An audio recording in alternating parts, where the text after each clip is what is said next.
Get out, you lowlife. We don't need uneducated trash polluting this family. That's what my father screamed, veins bulging, voice cracking, as he pointed to the door like I was filth. My mother stood behind him, arms crossed, nodding. No hesitation. No remorse. My name is Camille, and from wherever you're watching this, stay with me. Has your own blood ever spat on your dreams, only to beg at the feet of the future they never believed you'd build? It was supposed to be a casual dinner, a rare visit back home just to check in, but it turned into a firing squad. I was sitting at the table, still in my jeans and sandals, trying to explain what I'd been working on. Tech ventures, real estate partnerships, startup equity plays. Not that they cared. You never finished college, my dad snapped. You still work on a laptop at cafes like a scam artist, Mom added. Then came the line that burned like acid. You're just pretending to be successful. You'll come crawling back like always. I looked at them, at their smug faces, at the living room I once helped remodel with my own bare hands, and I felt nothing, just clarity. I stood up, tucked my chair in, grabbed my purse and keys, and said one word. Okay. They laughed behind me as I walked out. But what they didn't know, that cafe scam artist had just closed a $7.8 million deal. That the uneducated trash held majority shares in a fintech startup valued at over $200 million. That I wasn't leaving in shame. I was leaving in silence, to my beachfront Florida estate, where the ocean listens better than family ever did. 3 weeks later, they called. Not to apologize, but because the bank froze their accounts, because their house was on the brink of foreclosure, because their golden retirement plan turned out to be a Ponzi scheme. And suddenly the trash they kicked out smelled a whole lot like salvation. But I don't open the door just because someone's knocking, especially when the last time they saw me, they slammed it in my face. The first missed call came on a Thursday. Blocked number. Straight to voicemail. Then another. And another. By Sunday, I had 16 missed calls. All from my mother. The same woman who called me.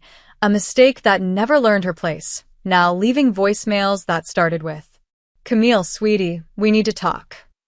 And ended with, "Please, just call us back. It's urgent." I didn't. I was too busy watching the sun rise from the balcony of my Florida beach house, sipping coffee brewed by my personal chef. Too busy reviewing the third offer from a major venture capital firm begging to buy into my latest platform.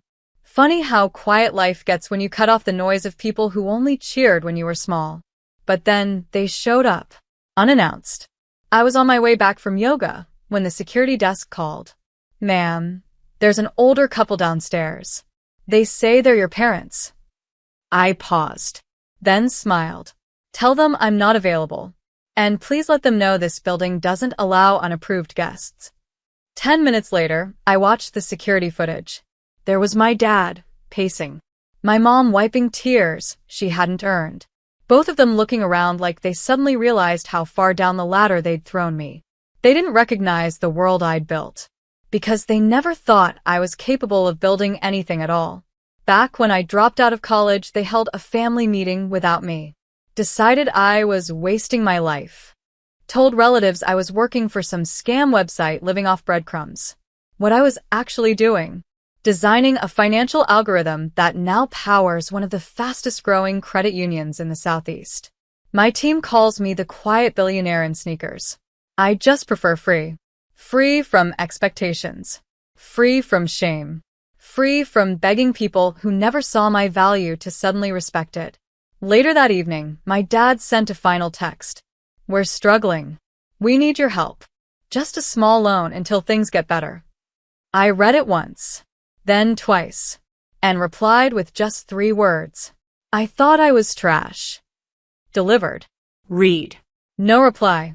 Because when someone tosses you out like garbage, they don't get to knock on your mansion door 3 weeks later, asking to borrow gold. The silence after my message lasted 3 full days. No texts. No calls. No voicemails begging for forgiveness. Just silence, the kind that creeps in when people finally see the reflection they've spent a lifetime avoiding. But I wasn't waiting for them to respond. I was too busy closing a new round of funding with 2 Silicon Valley partners and a private equity firm in Dubai. Too busy reviewing blueprints for my second property in Miami. Too busy living the life they said I'd never earn without a degree or their approval. Then on the 4th day, my sister called. We hadn't spoken in over a year, not since she mocked me at Thanksgiving dinner for chasing internet money while holding a glass of wine I paid for. "Camille," she said, voice softer than I'd ever heard it. "They're not okay. Dad's had 2 panic attacks. Mom hasn't been eating. I think they realized they went too far." I didn't say anything. She continued, "Look, I'm not asking you to forget. Just help them stay afloat. They're scared." I finally spoke. "Do you remember what Mom called me? What Dad yelled in my face?" There was a long pause. She whispered, "Yes." "Then let me ask you this," I said, my voice calm. "If they had never fallen, would they have ever reached out?" She didn't answer, because we both knew the truth. They didn't miss me. They missed the idea of me. The one who never said no. The one who quietly paid their bills. The one who showed up with flowers after being told she was unworthy. But that girl? She's gone. And in her place stands a woman who wears peace like a crown, who doesn't explain success to people who can't spell respect. Later that night, I drafted an email. Professional. Clear. Final. To Mom and Dad. "I'm sorry for your situation. Truly. But this is the life you told me I didn't deserve. The same life you ridiculed me for building. I will not fund comfort for people who chose cruelty when kindness cost them nothing. I wish you healing. But from a distance. Camille." I didn't cry. I didn't flinch. I simply hit send. Because closure doesn't always come from apologies. Sometimes it comes from choosing not to go back, even when the door is wide open. By the following weekend, the media caught wind of it. Not the drama, the empire. An article dropped in a major business magazine. From college dropout to fintech queen, Camille R. built a $45 million fortune from scratch. There was a photo.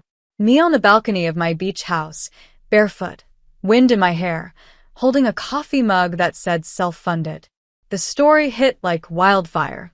Within hours, old classmates messaged me, former bosses, even 2 ex-boyfriends who always believed in me suddenly wanted to grab coffee. And yes, my parents saw it. I know because my sister screenshotted their group chat. Mom had written, "She's embarrassing us publicly. This is unnecessary." Dad replied, "She's doing this for attention." Always was a performer. There it was. Even now, after all their cruelty, after seeing the world applaud the daughter they tossed aside, they couldn't bring themselves to say one word. Proud. But I didn't need it anymore. Because the world didn't validate me. I validated me. That Sunday evening, I hosted a small celebration. Just 10 people. Investors who bet on me when others laughed. Friends who stayed when families slammed doors. We toasted to building something real. To outgrowing the rooms we were told we'd never leave. To surviving the guilt that so many daughters carry when they succeed without permission. And as the sun dipped below the horizon, someone asked, "Camille, would you ever forgive them?" I paused. Not because I didn't know the answer, but because it deserved to be said slowly. "I already have," I said. "But forgiveness doesn't mean access." They all nodded, because they understood. Forgiveness is mine to give. Reentry is not. Later that night, I got a new text. Blocked number. No name. Just this. "We saw the article. Can we come see you?" I didn't reply, because they didn't want to see me. They wanted to stand beside the success they never believed in. And I had no room at this table for people who laughed while I built it. Monday morning, my lawyer called. "Camille, we've been contacted by your parents' financial advisor. They're asking if you consider a loan to help cover their property taxes. Apparently, they're about 6 months behind." I let the silence hang. Then I said calmly, "Send them my rates. Business only." He chuckled at first, thinking I was joking. But when he realized I wasn't, his tone shifted. Understood. Because this was no longer a family matter. This was business. And they taught me long ago, the hard way, that when you're not respected as a daughter, don't offer love like one. I wasn't cold. I was clear. The same clarity they had when they called me uneducated trash. The same clarity Dad had when he pointed to the door and said, "Get out." Now the door was locked, the doormat gone, and the threshold guarded by the value they never saw in me. That week, they tried a different angle. My aunt reached out. She said, "Camille, honey, I know they were harsh, but they're old school. They didn't mean it like that." But they did. Every word, every insult, every look of shame when I said I wasn't going back to college, every eye roll when I mentioned I was coding. I remember once, Dad told a neighbor I just does internet stuff, probably a glorified receptionist. That receptionist now owned 2 corporations, 12 rental units, and 4 trademarks. And the trash they threw out now had trash bins worth more than their mortgage. Still, I told my aunt politely, I've forgiven them, but I'm not responsible for them. And that was the real line in the sand. Because people like them, they confuse access with love. They think being family means I owe them support, even after they offered none to me. But my support isn't free. It's earned. And they never made the down payment. Instead, I made one on a second beach house in Destin. Fully furnished. Ocean view. Paid in cash. Because while they clung to pride, I invested in peace. And peace? It never calls you lowlife. It never kicks you out. Peace welcomes you in. Only if you remember who you had to become to afford it. By Friday, the desperation turned performative. A handwritten letter arrived in a padded envelope. No return address, but I knew the handwriting immediately, my mother's. Curvy, careful, and always 2 sizes too big. It began with, "Camille, we made mistakes. We just wanted better for you." And spiraled quickly into emotional landmines. "We were scared. We didn't understand your choices. You used to need us. We weren't ready to need you. Can't we just start over?" No mention of the words they used. No ownership of the damage. Just soft nostalgia and veiled guilt. At the bottom, a single line written in trembling ink. "We'd like to see the beach house." Of course, because that's what it was always about. Not me, but what I had. Not love, but proximity to the life they never believed I could build. I folded the letter in half, then in half again, and dropped it in the shredder. Because here's what they didn't understand. You don't get to disown someone, and then demand a tour of the palace they built from the rubble of your rejection. They had a daughter. Brilliant. Loyal. Quietly fierce. And they threw her out with the garbage because she didn't fit their definition of success. Now she was on Forbes 40 under 40. And suddenly they remembered her name. But I wasn't Camille the desperate anymore. I was Camille the decision maker. And my decision was this. No visits. No tours. No second chances. Instead, I called my assistant. Schedule the photo shoot at the new property. Coastal, sunset, clean minimalist style. And tell the reporter, yes, I'll do the cover interview. Because if they were going to see me now, they'd see me from a distance. No begging. No performance. Just truth, wrapped in designer linen and glass walls. And when they scroll through those photos, when they squint at the life they were too blind to believe in, they'll see exactly what they missed. Not just the money, not just the views, but the daughter who could have carried them all, if only they'd held her with something other than contempt. The magazine hit stands on a Tuesday. Front cover. Full page. A clean shot of me standing barefoot on the marble deck of my Florida beach house, wind in my hair, smile quiet but unshakable. Headline. She was told she'd never make it. Now she doesn't answer unknown calls. Inside, a 6-page spread. The real story. The rejection. The rebuilding. The empire. They didn't sensationalize it. They didn't turn it into a sob story. They let the facts speak, loud and clear. Daughter disowned for chasing an unconventional path.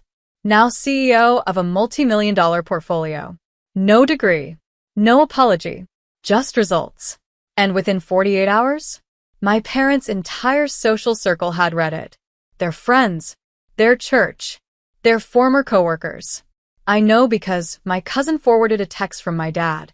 I'm sick of people asking about her like she's some kind of hero. She betrayed us. No, Dad. I didn't betray you. You abandoned me, and I survived anyway. That's not betrayal. That's becoming.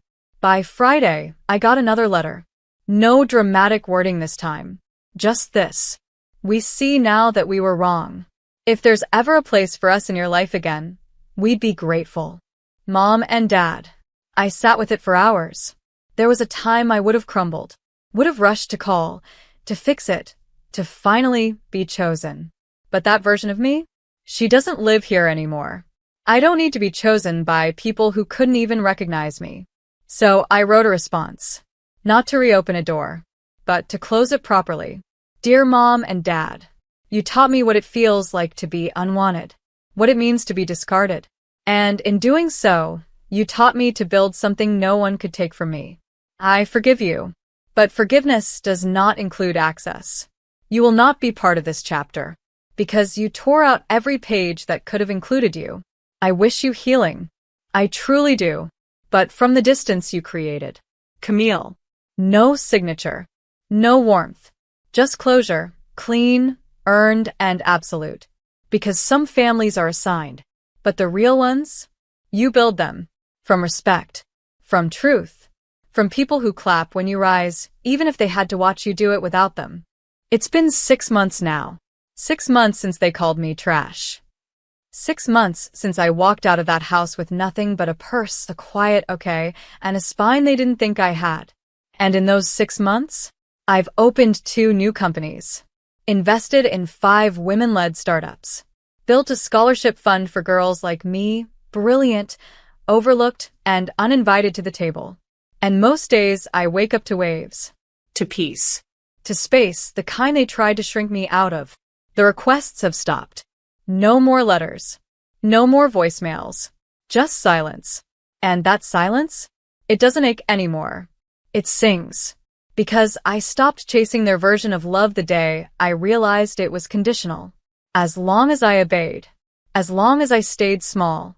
As long as I never outgrew the story they wrote for me. But I outgrew it. I rewrote it. And now I don't need their seats at the table. I've built my own hall. With high ceilings, wide windows, and room only for those who saw me before the glow-up. People ask sometimes if I regret cutting them off. If I ever feel lonely. Here's what I say. Loneliness is living in a house where your voice doesn't matter. Peace is waking up in your own home, built with your own hands, where every corner whispers, you did this. So no, I don't regret leaving. They kicked me out thinking they were breaking me. What they didn't know, they were setting me free. And if they ever drive by this house, this quiet palace of soft light and louder legacy, they'll know that the daughter they once dismissed as a failure turned out to be the architect of everything they needed and everything they'll never have again.